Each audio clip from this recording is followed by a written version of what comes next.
പച്ചമാങ്ങ great ചെയ്തിട്ട് നെത്തോലി പീര വറ്റിച്ചത്.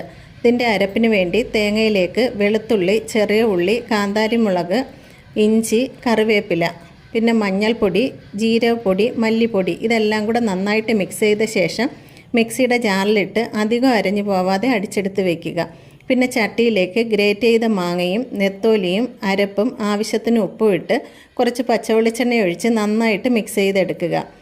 ഇതിലേക്ക് കുറച്ച് വെള്ളം കൂടി തളിച്ചു കൊടുക്കുക. വെള്ളം കൂടിപ്പോകാൻ പാടില്ല. മാങ്ങയിലേക്ക് വെള്ളം ഊറി വന്ന് അത് കറക്റ്റ് വെള്ളം കിട്ടി വെന്ത് വന്നോളൂ.